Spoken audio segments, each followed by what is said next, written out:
Parts पर million डालो, ये रह गया था आपने।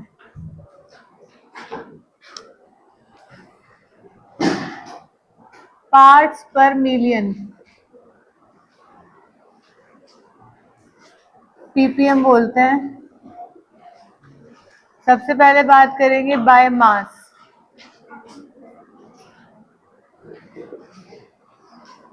बाय मास, ठीक है। कैसे लिखेंगे? Weight of solute divided by weight of solution, ये भी ग्राम्स में, इंटू 100। 100 नहीं जाएगा, सॉरी, 10⁶। क्यों? क्योंकि मिलियन है, 10⁶ में जाएगा, ठीक है। बाय मास बाय वॉल्यूम, तो क्या जाएगा? Volume of solute in grams, sorry in ml divided by volume of solution in ml into 10⁶। अगर W/V होता है तो क्या जाएगा? ऊपर जाएगा वेट ऑफ सॉल्यूट जो कि ग्राम्स में जाता है, divided by volume of solution जो कि ml में जाएगा, इंटू 10⁶ ppm आ जाएगा, ठीक है। करो नोट।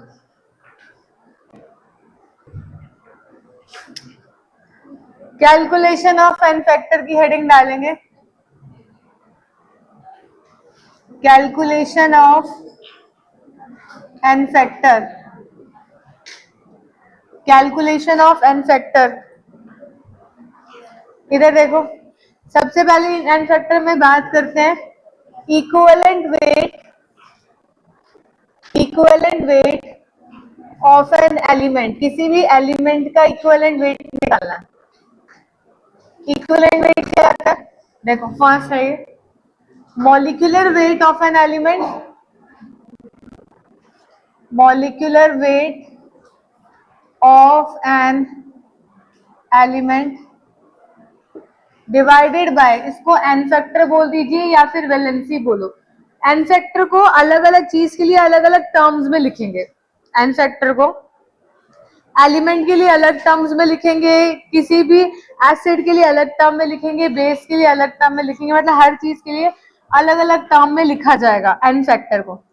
तो अगर आप किसी एलिमेंट के लिए बात करो तो इक्विवेलेंट वेट क्या होगा? Molecular weight divided by valency of an element. इसको डिवाइड करेंगे वैलेंसी से। जैसे मान लीजिए आपको इक्विवेलेंट वेट मैग्नीशियम का निकालना है, तो मॉलिक्यूलर वेट कितना होता है? 24। ये किस में टूटेगा? 282 में, तो कितना हो गया? Divide by 2। वैलेंसी कितनी है? 2 होती है। इक्विवेलेंट वेट एल्यूमिनियम का निकालना है तो कितना होता है मॉलिक्यूलर वेट? 27। ये कितना है? 283। वैलेंसी क्या है इसकी? 3 होती है। क्लियर? इक्विवेलेंट वेट अगर आपको, इक्विवेलेंट वेट आप कोई और एग्जांपल ले लो, लेट से आपको ऑक्सीजन का निकालना है, ऑक्सीजन का निकालना, तो मॉलिक्यूलर वेट कितना? 16। ये कितना है? 2 और 6, कितना आएगा एन फैक्टर? सॉरी, वैलेंसी कितनी आएगी? 2। जो वैलेंसी तो पढ़ी है 9th क्लास में, कितनी आएगी इसकी? 2, ठीक है। इसी तरह से आप किसी के भी निकालो। आप मान लीजिए आपको निकालना है क्लोरीन का। कैसे निकालोगे? मॉलिक्यूलर वेट 35.5, ये किसमें टूटता है? 2, 8 और 7, तो वैलेंसी क्या है इसकी? 1। मतलब एन फैक्टर को किसी एलिमेंट के लिए वैलेंसी की टर्म्स में लिख सकते हैं। एन फैक्टर को किसी एलिमेंट के लिए किसकी टर्म में लिख सकते हो? वैलेंसी की टर्म्स में लिख सकते हो, ठीक है। बोलो, इतनी बात समझ आ गई? ये फर्स्ट पॉइंट है, इक्विवेलेंट वेट को अगर किसी एलिमेंट का निकालना है तो फटाफट नोट डाउन करो।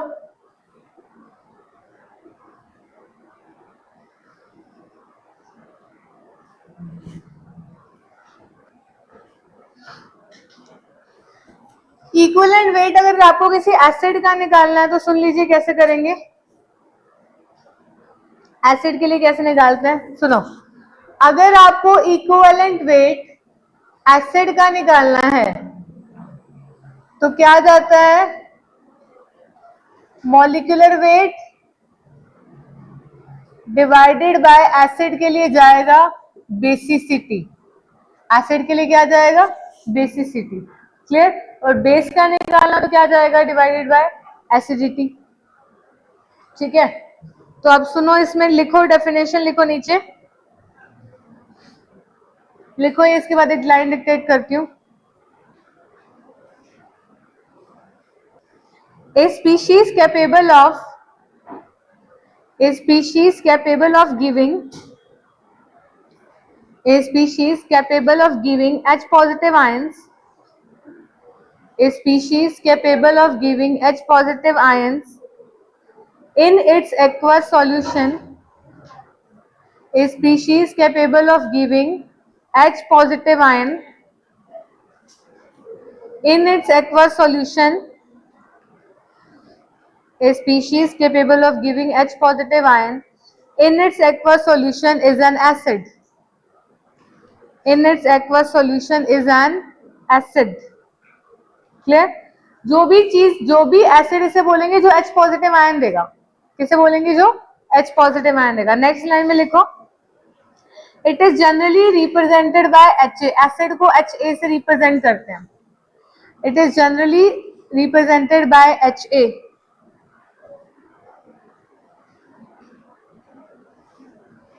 फुल स्टॉप लिखो आगे। Number of H positive ions, number of H positive ions furnished by an acid, number of H positive ions furnished by an acid, number of H positive ions furnished by an acid, furnished by an acid determines the basicity of acid, determines the basicity of acid, determines the basicity of acid, determines the basicity of acid। अब मैंने क्या लिखवाया है, acid किसे बोलेंगे, जो H positive ion देता है उसे एसिड बोलते हैं। जो भी स्पीशी H पॉजिटिव आयन देगी उसे एसिड बोलेंगे। एसिड को रिप्रेजेंट करेंगे H के नीचे A, H साथ A लिखेंगे, HA से लिखेंगे, जो H पॉजिटिव आयन देता है। फिर मैंने आपको बोला ऐसी स्पीशी जो H पॉजिटिव आयन फर्निश करती है उससे उस एसिड को बेसिसिटी बोला जाता है। यानी एसिड के लिए बेसिसिटी निकालते हैं जितने H पॉजिटिव आयन फर्निश्ड होते हैं। फर्निश्ड का क्या मतलब है, लेट्स से मैंने HCl लिया, HCl कितना देगा, एक H प्लस एक Cl माइनस आयन देगा। फर्निश्ड का मतलब है कितने H प्लस आयन दे रहा है, कोई भी एसिड कितने H प्लस आयन दे रहा है उसे बोलते हैं एसिड के लिए बेसिसिटी। तो एक H प्लस आयन दे रहा है एक्वस सॉल्यूशन में, तो इसकी बेसिसिटी क्या है, एक है। और एन फैक्टर ही, अगर मैं बेसिसिटी बोलूं या एन फैक्टर बोलूं तो एक ही मतलब है, क्योंकि एन फैक्टर किसी एलिमेंट के लिए वैलेंसी बोल दिया जाता है, एन फैक्टर को किसी एसिड के लिए बेसिसिटी बोल दिया जाता है, एक ही बात है वो, मतलब उसको बोला गया है एन फैक्टर एसिड के लिए बेसिसिटी की टर्म्स में जाएगा, ठीक है। तो मान लीजिए मैंने बोला H2SO4 है, सल्फ्यूरिक एसिड है, कितने H प्लस आयन देता है, ये 2 देता है, तो कितने H प्लस आयन फर्निश करे इसने, 2, तो इसकी बेसिसिटी कितनी है इसकी, 2।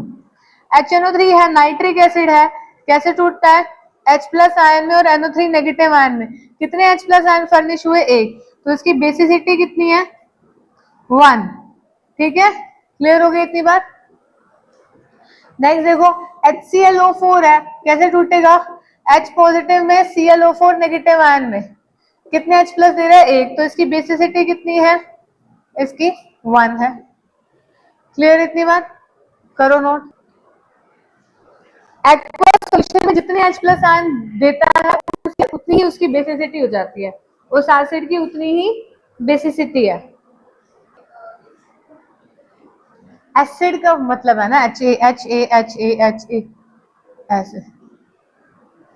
अब मान लीजिए आपके पास H3PO4 आ गया, इसका नाम है फोस्फोरिक एसिड। अब बताओ कितनी कितनी बेसिसिटी होगी इसकी, कितने H plus ion furnished out करेगा, 3, तो कितनी बेसिसिटी होगी, 3। इसमें बोलो H3PO3, इसका नाम है फोस्फोरस एसिड, फॉस्फोरस एसिड है, बताइए कितनी होगी इसकी, बात मत करो बोलो, इसकी बेसिसिटी कितनी होगी, और H3PO2 की कितनी होगी, अगर ये आ जाए H3PO2, इसका इसका नाम है हाइपोफॉस्फोरस एसिड, हाइपोफॉस्फोरस एसिड। बताइए इसकी भी बेसिसिटी कितनी होगी, इन तीनों की बेसिसिटी कितनी होगी, इन तीनों की बेसिसिटी कितनी होगी बोलो, 3, क्योंकि 3 H प्लस लिखे हैं लेकिन नहीं होती। आपको इनके स्ट्रक्चर्स ड्रॉ करने पड़ेंगे, P डबल बॉन्ड हो, OH OH और OH, या ऑक्सीजन के साथ वाला H है वो निकलता है, बेसिसिटी देता है, वो ही H plus ion aqueous solution में जाएंगे तो उतनी बेसिसिटी आ जाएगी। H3PO3 में P डबल बॉन्ड हो, OH OH और H, अब कौन सा बेसिसिटी के लिए लिखेंगे हम H, ये वाले, ये नहीं जाएगा, बिकॉज क्यों नहीं जाएगा, जो एसिड मतलब H प्लस देगा, एक्वस सॉल्यूशन में ये OH वाली बॉन्ड टूटेगी, पीएच वाली बॉन्ड नहीं टूटती है, क्यों नहीं टूटती है, बिकॉज जो बॉन्ड वीक होती है वही टूटती है, वीक बॉन्ड कौन सी है, OH की बॉन्ड वीक है, OH की बॉन्ड क्या है, वीक, जो भी बॉन्ड वीक होती है वही टूटती है, वही H प्लस आयन रिलीज करती है, ठीक है, जो बॉन्ड भी टूटेगी वही H प्लस आयन रिलीज करेगी, उसी के रिस्पेक्ट में बेसिसिटी आएगी। तो यहाँ पे अब पीएच बॉन्ड स्ट्रॉन्ग है वो टूट ही नहीं सकती, OH बॉन्ड कैसी है, वीक, वही टूटेगी, जो बॉन्ड टूटेगी उसी के रिस्पेक्ट में बेसिसिटी, तो 2 H प्लस आयन आए तो इसमें बेसिसिटी क्या है, 2, जो बॉन्ड वीक होती है वही बॉन्ड टूटती है, जो बॉन्ड स्ट्रॉन्ग है वो नहीं टूटेगी, तो बॉन्ड OH वाली वीक है वही टूटेगी, वहीं से H प्लस आयन आएंगे, तो बेसिसिटी कितनी आ गई, 2। सिमिलरली H3PO2 का स्ट्रक्चर बनाओगे तो क्या हो जाएगा, P डबल बॉन्ड हो, OH H और H, फिर से कितनी आएगी यहाँ पे, इसकी वजह से आएगी, तो बेसिसिटी क्या हो गई, क्या हो गई यहाँ पे 1, बिकॉज ये बॉन्ड वीक है, एक्वा सॉल्यूशन में बॉन्ड टूटी, H प्लस आयन रिलीज करे, उसी के रिस्पेक्ट में क्या आ गई, बेसिसिटी आ गई, ठीक है, समझ गए, तो वही आंसर था, क्लियर है इतनी बात, ठीक है, तो यही चीज मैं आपको डिक्टेट कर देती हूँ, तो जो बॉन्ड वीक होती है वो ब्रेकआउट होती है, उसी के रिस्पेक्ट में बेसिसिटी लिखी जाएगी, ठीक है, लिखो इसको, पहले ये सारा नोट करो फिर कर रही हूँ, करो,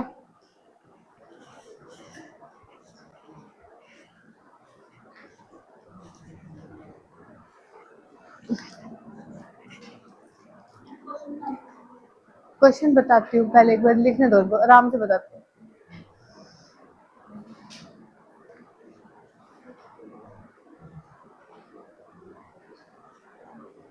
लिखो, note that the bond between P and OH will not break. Note that the bond between P and OH will not break. Note that the bond between P and OH will not break, as it is stronger bond, as it is stronger bond, as it is stronger bond compared to the bond strength between, compared to the bond strength between, compared to the bond strength between H and O in OH group. Compare that the bond strength between H and O in OH group. H and O in OH group. So H3PO3, so H3PO3 is not a base. So H3PO3 is not a base. So H3PO3 is not a base, although it contains, two OH group, although it contains two OH group, the hydrogen attached to phosphorus, the hydrogen directly attached to phosphorus atom, the hydrogen directly attached to phosphorus atom will not be able to furnish in the solution, will not be able to furnish in the solution, will not be able to furnish in the solution, as this bond is quite strong. Furnish in the solution as this bond is quite strong, as this bond is quite strong. समझिए?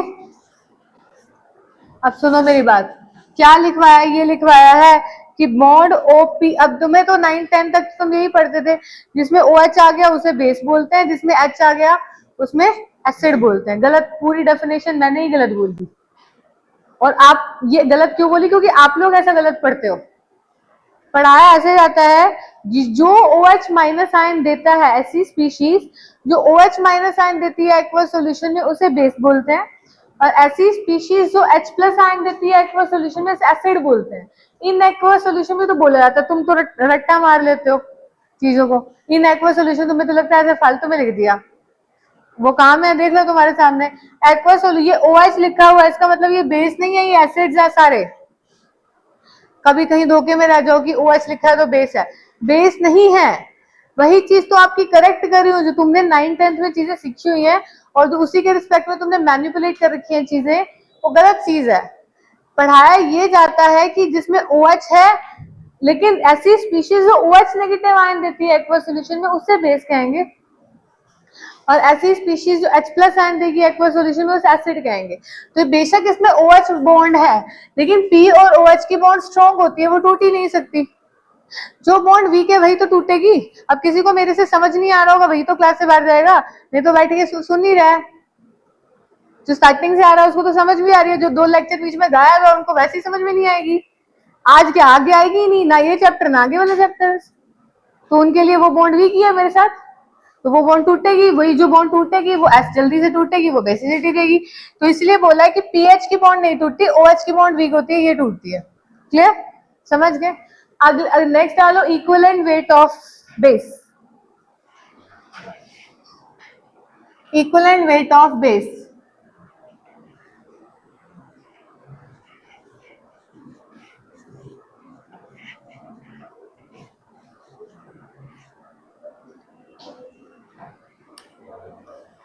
Equivalent weight of base. Base के लिए equivalent weight कैसे निकालते हैं? Molecular weight divided by molecular weight divided by acidity, molecular weight divided by acidity. ठीक है, अभी line dictate कर रही हूँ, सुन लो पहले। बेस को रिप्रेजेंट किससे करते हैं? BOH से, और एसिड को किससे करे थे? HA से। ठीक है, क्लियर? तो डिक्टेट कर देती हूँ, पहले वो लिखेंगे।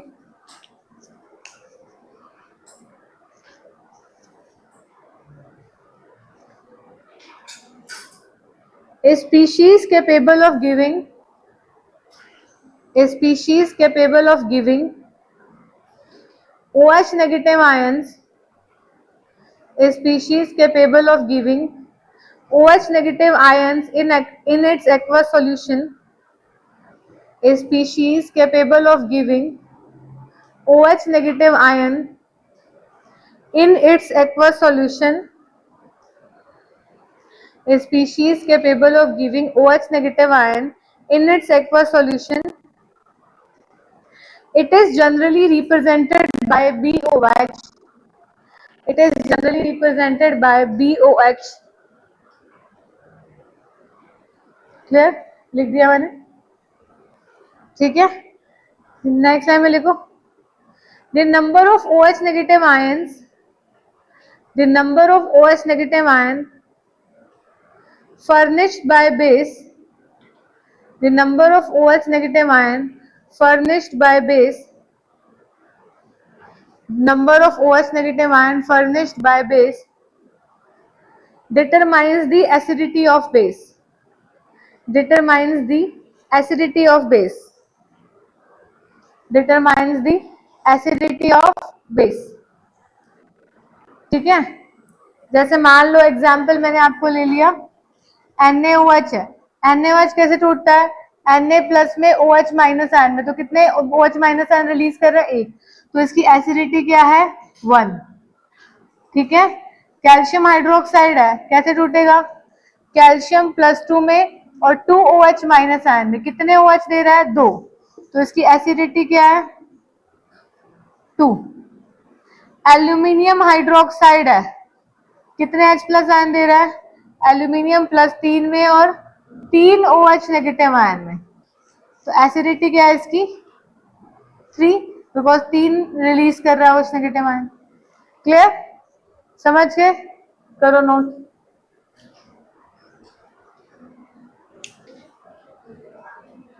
नेक्स्ट डालेंगे equivalent weight of an ion. Equivalent weight of an ion is equals to molecular weight divided by magnitude of charge on an ion।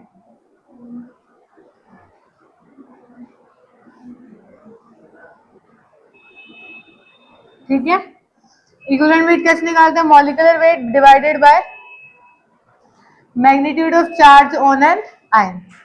For example मैंने आपको ले लिया इक्विवेलेंट वेट, आपको फॉस्फेट आयन का निकालना है। मॉलिक्यूलर वेट जो भी है आप रख देना, चार्ज कितना है? 3, उसका मैग्नीट्यूड ले लो, कितना आ गया? 3। इक्विवेलेंट वेट आपको O2 नेगेटिव आयन का निकालना है, इसका नाम होता है फॉस्फेट आयन। इसका नाम क्या होता है आपका? Phosphate ion. इसका नाम होता है ऑक्साइड। मॉलिक्यूलर वेट आप रख लेंगे, चार्ज कितना है? 2 2 लगा दो। क्लियर? इक्विवेलेंट वेट आपका एसीटेट आयन का निकालना है, इसका नाम है एसीटेट आयन।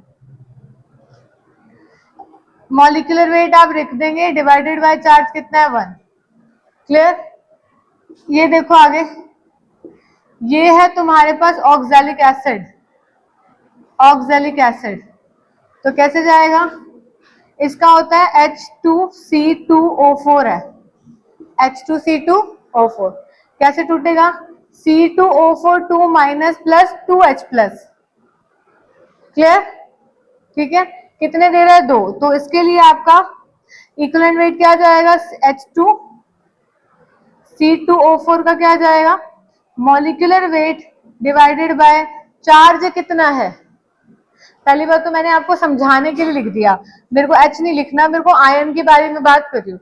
मैंने तो समझाने के लिए आपको पूरा एसिड ही लिख दिया, टॉपिक मैंने आयन का डाला हुआ, तो मैं इसको समझाना था मेरे को। एक्चुअल में मेरे को समझाना ये है कि इसका नाम ऑक्सलेट होता है और ये 2H प्लस आयन रिलीज करता है, तो एसिड के लिए यहाँ पे बेसिसिटी कितनी होगी? वैसे 2, बेसिसिटी कितनी होगी? 2। लेकिन अगर मुझे ऑक्सलेट का सिर्फ चार्ज निकालना है तो कितना आएगा?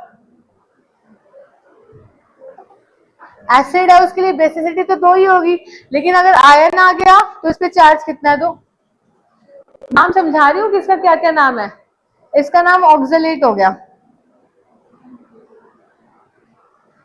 क्लियर? तो जो भी लिखना है ऊपर, molecular weight divided by magnitude of charge. Clear है? जैसे मान लो इक्विवेलेंट वेट निकालना है CO3 2 नेगेटिव आयन, ये है कार्बोनेट, कैसे निकालोगे? Molecular weight divided by charge कितना है? 2। ठीक है, क्लियर? करो नोट।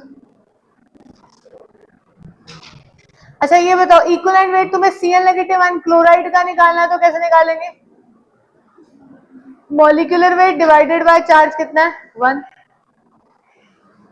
क्लियर? बोल लीजिए।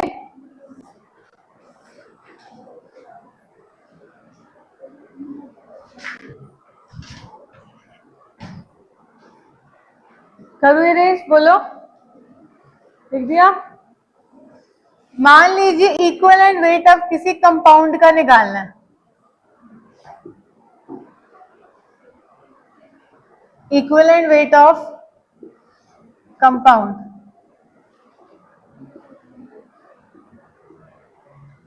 Molecular weight divided by total magnitude of charge on cation और anion. cation और anion पे टोटल चार्ज कितना है? Total magnitude of charge on cation और anion. ठीक है, समझ गए? अब देखो,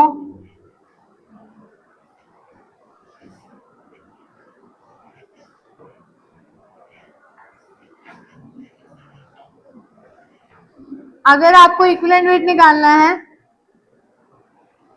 एल्यूमिनियम ऑक्सलेट का, देखो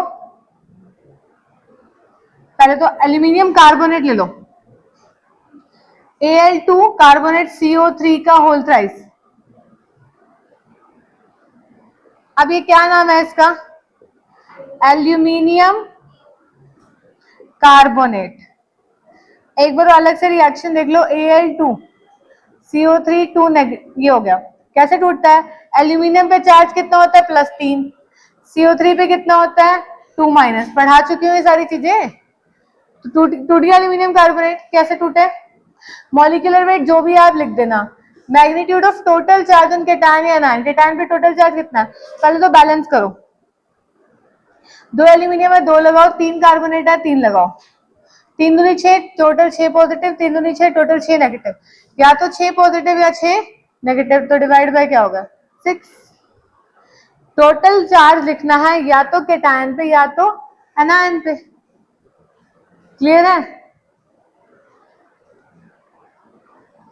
मान लीजिए इक्विवेलेंट वेट तुम्हें निकालना है सोडियम कार्बोनेट का, बताओ क्या बनेगा? बोलो सोडियम कार्बोनेट का.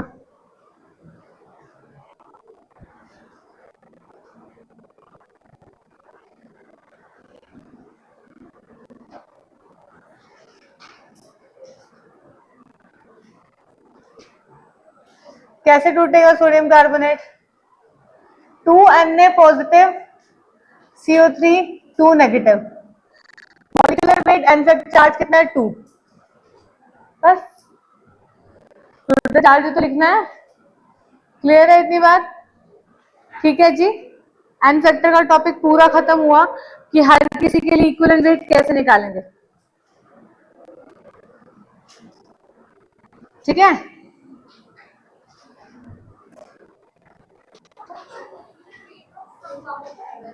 हाँ कंपाउंड है. अच्छा हाँ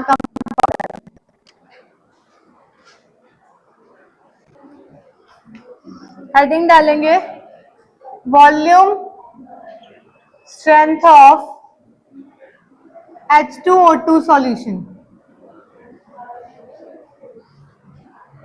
volume strength of H2O2 solution. अब इधर सुनो, इसमें लिखो, सबसे पहले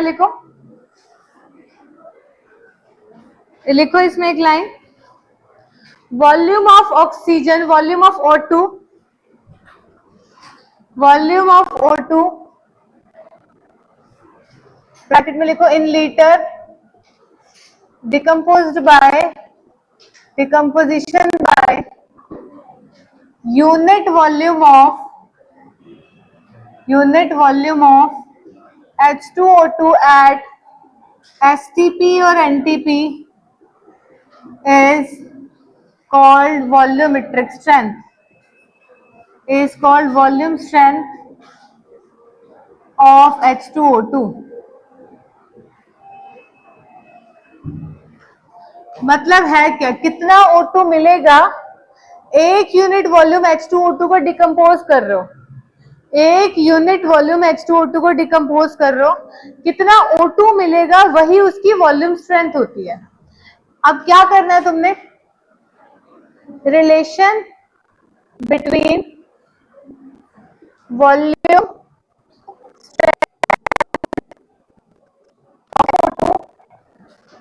and with strength, molarity and normality. इसके साथ आपको इनके रिलेशंस निकालने हैं, ठीक है। अब सुनो, मैंने बोला वॉल्यूम स्ट्रेंथ ऑफ H2O2 की जो वॉल्यूम स्ट्रेंथ है वो XV है, X है। XV का मतलब क्या है, बात सुनो, XV का मतलब है 1 लीटर ऑफ H2O2। देखो इसका मतलब है means XV, X volume H2O2 means 1 litre of H2O2 produce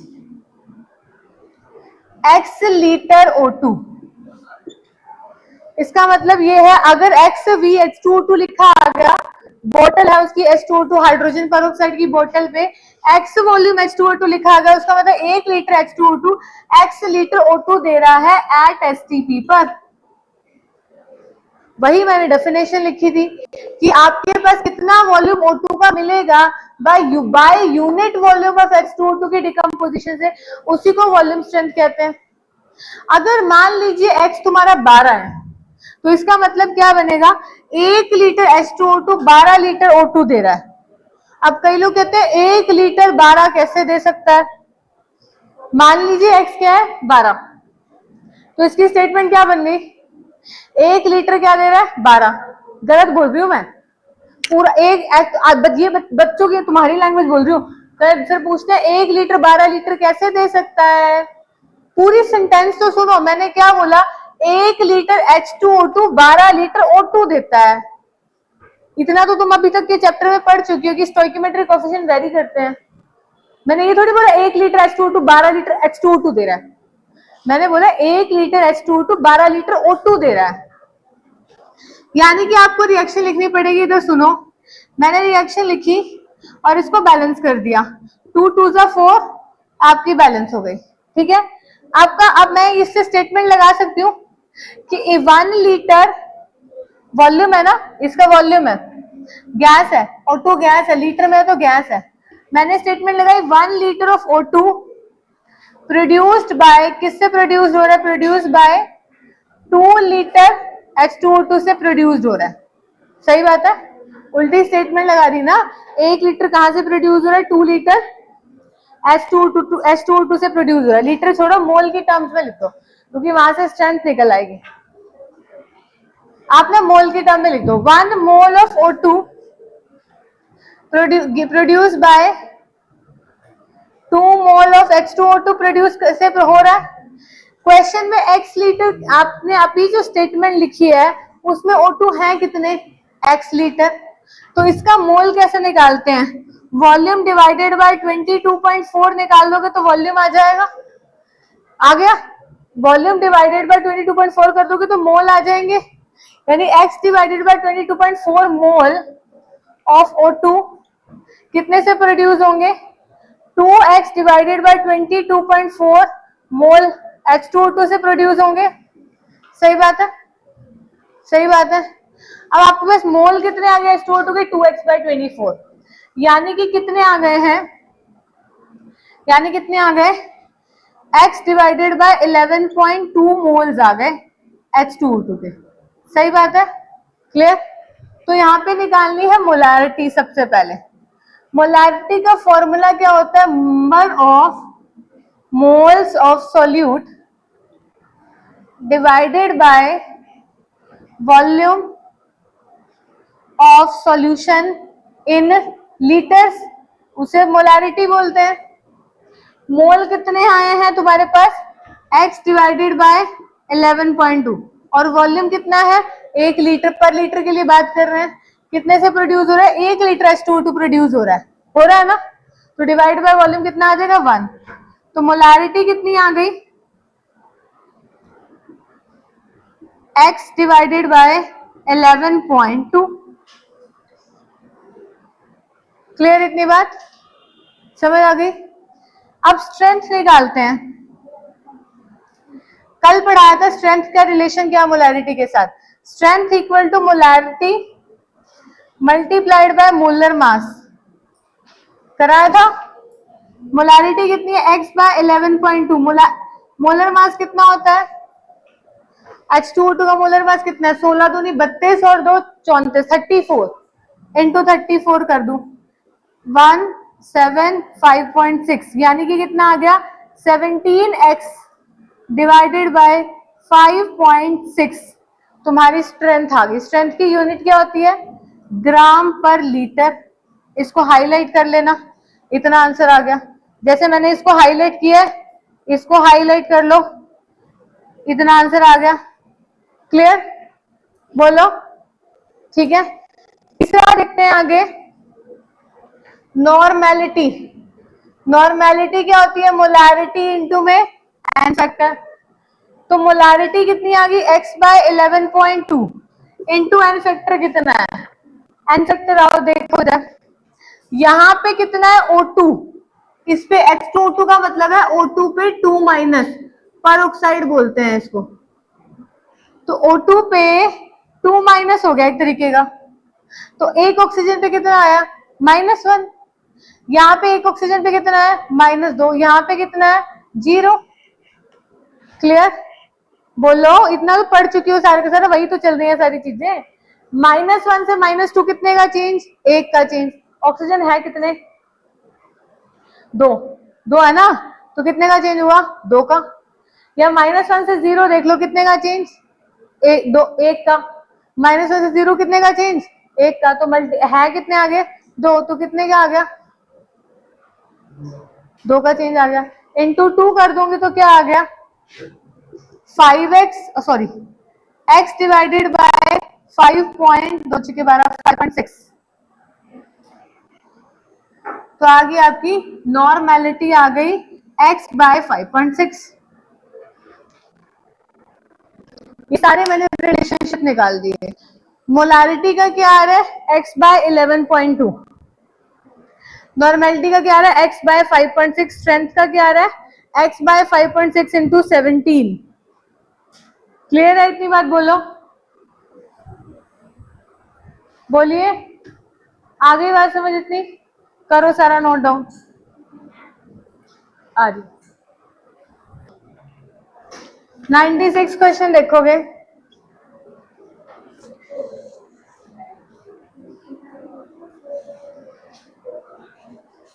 पहले तो Al2SO4 का होल प्राइस है, इसको पूरा तोड़ दो। 2Al3 positive, 3SO4 2 negative ion. Ppm का फॉर्मूला लगा दो।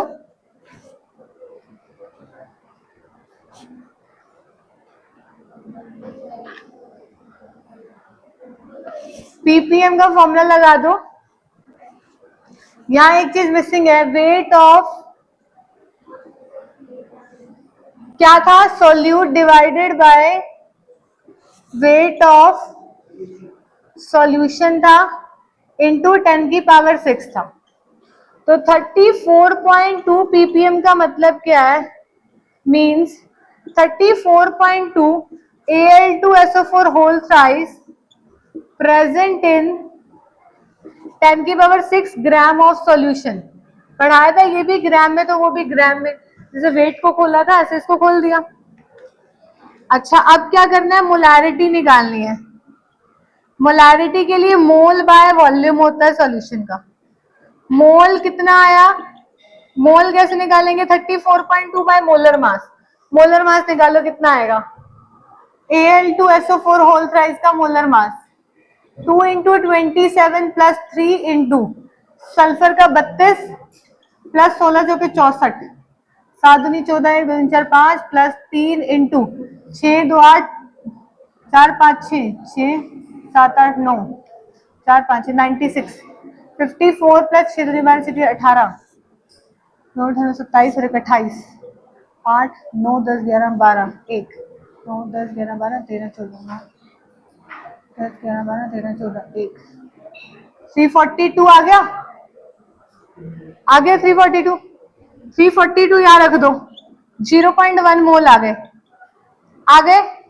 तो मोलारिटी के लिए मोल 0.1 आ गए। वॉल्यूम चाहिए नहीं है। Density equal to mass by volume. Density कितनी है सॉल्यूशन की? अब ये देखो, डेंसिटी अगर सॉल्यूशन की, मास भी सॉल्यूशन का, तो वॉल्यूम भी सॉल्यूशन का आएगा। मास ऑफ सॉल्यूशन क्या आ जाएगा?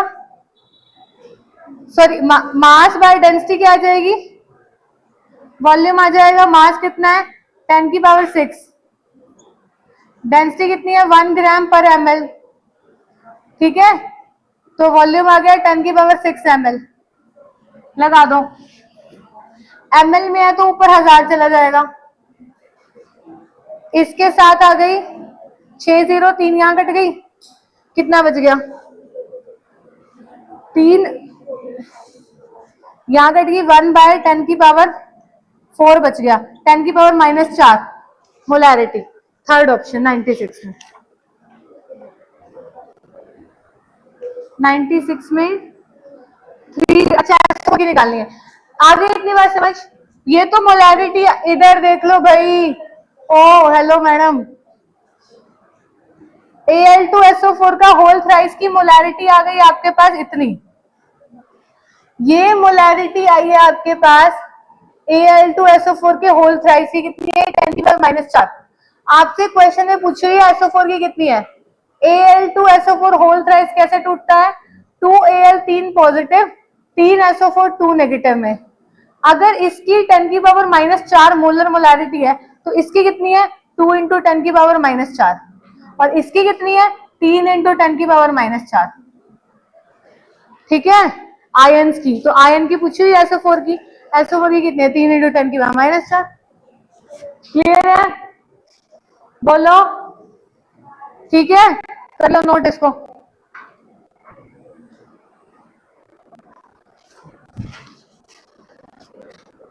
कर लो नोट, बस फिर और बताओ कैसे निकालना है, करो करो इसको नोट कर लो,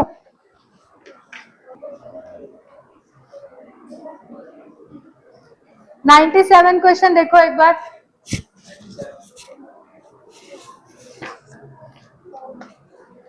इधर देखो 97 सुनो, आपके पास 2.0 m मोलैरिटी है, इसका मतलब ये है 2.05 moles of acetic acid, acetic acid का फॉर्मूला होता है ये, प्रेजेंट इन 1 लीटर सॉल्यूशन में, आपने निकालनी है मोलैलिटी, मोलैलिटी का मतलब है number of moles divided by mass of solvent in KG, mole कितने हैं 2.05, मास चाहिए, आपके पास डेंसिटी होती है मास बाय वॉल्यूम, अगर डेंसिटी सॉल्यूशन की, मास भी सॉल्यूशन का, वॉल्यूम भी सॉल्यूशन का, डेंसिटी कितनी है 1.02 ग्राम पर ml, mass of solution, volume 1 litre 1000 ml, तो मास ऑफ सॉल्यूशन कितना आ गया 1020 ग्राम आ गया, ठीक है, आ गया, सॉल्वेंट का मास निकालना है, यहां पे निकाल लेती हूँ, मास ऑफ सॉल्वेंट कैसे निकालोगे, मास ऑफ सॉल्यूशन में से मास ऑफ सॉल्यूट माइनस कर दोगे, सॉल्यूशन का मास कितना है 1020, सॉल्यूट का मास कितना है, मास नहीं है मोल है, मोल इंटू मोलर मास कर दो 60, तो मास आ जाएगा, आ गया,